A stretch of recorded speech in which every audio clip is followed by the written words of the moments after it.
Well, hello good people, and today I'm going to try something different. Oh, oh, oh, the camera's moving. I'm not going to record. Wait a minute. Hang on a sec. Oh, this cord only reaches so far. Tigger? What do you want? Oh, jeez. Actually, just hang on a sec. I gotta let the cat out. Okay, there we go. Alright. Nice. So, look what's going on here. I'm holding the camera. Yes, because normally I just record with that. But today, I'm going handheld. Nice. And the reason I haven't done this really so much before is because I'm really annoyed to import the footage just for these quick reviews, and it's kind of pointless. But now I'm recording via this cord, and I've got my glorious Macintosh computer here recording in iMovie, one of the cheapest editing softwares, and I've got my Zombie 90 Extreme Pestilence background there. So yeah, and I'm transferring files from my Drobo. Yeah, that's trippy, isn't it? Hang on a sec. I just need to do this, I'm sorry. Now, you see that? That's trippy already, but what happens if I zoom in? Oh my god! That's amazing, because all of them zoom in at the same time. That's almost a little bit creepy. Anyhow, aside from pointless stuff like that, I actually am here for a reason today, and that's to review some movies. And today, I'm going to be looking at the Knochenwald Trilogy. So, you know, I'm going to sit over here today because this is far more interesting, and the cord just so happens to reach far enough. Yeah, does that look okay? That looks okay, but you can't even see me because of my friggin' gigantic hair. Alright, the Knochenwald Trilogy. I ordered this from its director, and I'm not even quite sure how to pronounce his name, so I'm just going to read it off here, and I'm going to hope that I pronounce it right. Utz Marius Thompson. I think I'm saying that right. I'm also going to put a link to his channel in the sidebar, so you can all go check out his stuff. Basically, this is friggin' awesome. Okay? Like, that's all I have to, well, no, that's obviously not all I have to say about it. But, I know I have a lot of fans, or, well, not fans. I don't really have, if I say I have fans, it sounds like I'm tooting my own horn or something.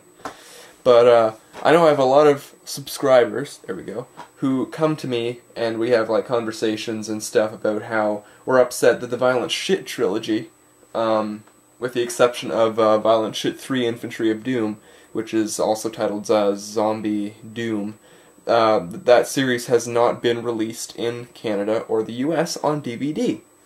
So, to tide you over, this is pretty much that, okay? It's friggin' intense. I love this series. Let me put it this way, I got it a week ago, and while I work, I like to put on like a DVD or something, like working on some props, and I like to put on a DVD. So, I've watched part 1 3 times, I've watched part 2 twice, and I've watched the third part once, in 1 week. I love this series, man. It's friggin' amazing. And what's even better about it is I got it autographed. I don't really want to move the camera, but it's autographed up there. Gory greetings from Germany, to Torin. Thank you, Oots. So, fuck. There we go. Okay. Basically, these are, it's like you're saying kind of like it's got that homemade feel to it, which I really like because they are obviously low-budget horror flicks. And, I know that I've heard this, I've heard other reviews, or I've seen one other review by Ms. Paul for this, same trilogy, and he said something about the makers of the film, like when he wanted, when he ordered the DVD, they said, well, you know, don't expect too much, because, you know, they're low-budget horror flicks, so they're not, like, amazing. But, so I'm gonna try and, because I don't want to get you all pumped up for this necessarily and then be disappointed, because it does have some flaws to it, but this is the kind of thing that I know you, my subscribers, have grown, like, this is your taste, pretty much. I think I know you guys well enough, and if you're subscribed to my channel, this is pretty much the stuff that you watch. So, yeah. But I should probably start talking about the plots. Part 1 is only 20 minutes, 22 minutes or something, and I think it was originally shot in either the year 2002 or sometime in the 90s.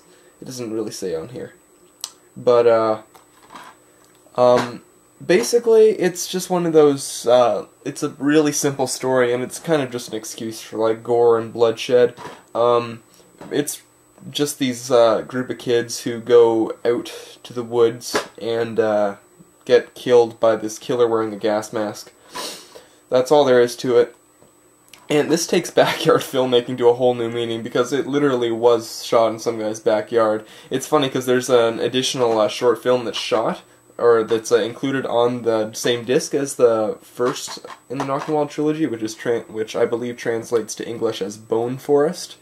But there's one shot in the right at the end where you can see the set, the little hole that they dug for their this short film that's also included on the disc. So that's kind of funny. But yeah, there's like a lawn and stuff, and you know, I don't really see why they had to shoot that in a backyard. They could have just gone out to a forest, and the shots with the shed, there's this shed where they find all these dead bodies and stuff. The shot with the shed, that could have just been shot in the backyard, whereas everything else could have been shot in the forest, like in the second part, but I'll get to the second part in a minute. I could see that they were, when they went back to remaster it for the DVD release, and I could see that they were trying to, like, do some re-edits and stuff to help fix some of the problems. But there's some stuff that you couldn't fix, like when the blood sprays before the machete even hits the body. Yeah. But, and there was one other part where you can clearly see he's holding the blood bag or gore bag or whatever underneath his shirt, and you can actually see part of the bag. And while he's getting chainsawed, he's smiling, and, like, you can see the bag, and, oh. Because I was really enjoying the film up until that point, but just when that happened, it really just took me out of it a bit. And, this was a little bit of something I felt happened in Part 3 as well, but, not too big of an issue. That really...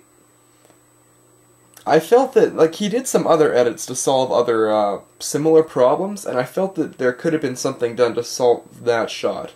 Like zooming into the stomach, or zooming into the face, into the stomach, and doing it in a series of quick cuts, other than, just having it as one long shot, which didn't look very good.